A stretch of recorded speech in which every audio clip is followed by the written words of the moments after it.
తిరుమల శ్రీవారిని మైసూరు సంస్థాన రాజమాత ప్రమోదాదేవి, మహారాజు యదువీర్ కృష్ణదత్త, చామరాజు వడియార్ దర్శించుకున్నారు. వీరికి ఆలయ అధికారులు స్వాగతం పలికి దర్శన ఏర్పాట్లు చేశారు. వీఐపీ విరామ సమయంలో స్వామిని దర్శించుకుని మొక్కులు చెల్లించుకున్నారు. రంగనాయకుల మండపంలో వేద పండితులు వేద ఆశీర్వచనం చేసి పట్టు వస్త్రంతో సత్కరించి స్వామివారి తీర్థ ప్రసాదాలు అందజేశారు.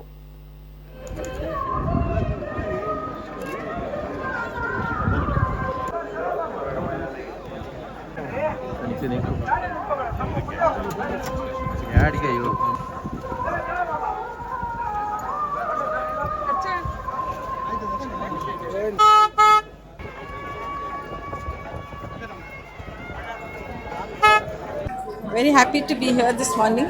The darshan and very good darshan, and Lord Venkateshwara has been very kind to all of us.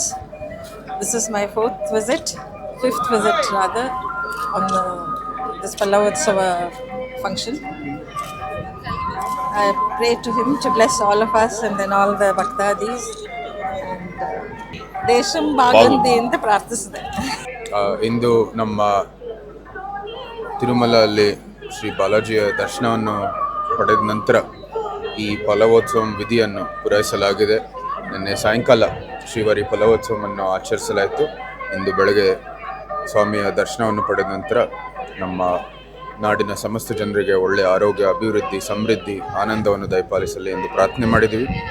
ಈ ದೇವಸ್ಥಾನಕ್ಕೂ ಅರಮನೆಗೂ ನಿಕಟವಾದಂತಹ ಸಂಬಂಧ ಇದೆ.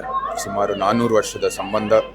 ನಮ್ಮ ಪಾರಂಪರೆ ಮತ್ತು ಇಡೀ ನಮ್ಮ ಏನು ಅರಮನೆ ಸಂಸ್ಕೃತಿ ಇದೆ ಎಲ್ಲನೂ ಸಹ ತಿರುಪತಿ ಭಾಳ ಒಂದು ದೊಡ್ಡ ಪ್ರಭಾವ ಇದೆ ಅಂತ ಹೇಳಿದರೆ ತಪ್ಪಾಗಲ್ಲ. ಈ ನಿಟ್ಟಿನಲ್ಲೂ ಸಹ ಇವತ್ತು ದರ್ಶನ ಪಡೆಯುವಂಥದ್ದು ನಿಜಕ್ಕೂ ಒಂದು ಸೌಭಾಗ್ಯ. ಮತ್ತೊಮ್ಮೆ ನಮ್ಮ ನಾಡಿನ ಸಮಸ್ತ ಜನರಿಗೆ ಒಳ್ಳೆಯದಾಗಲಿ ಅಂತ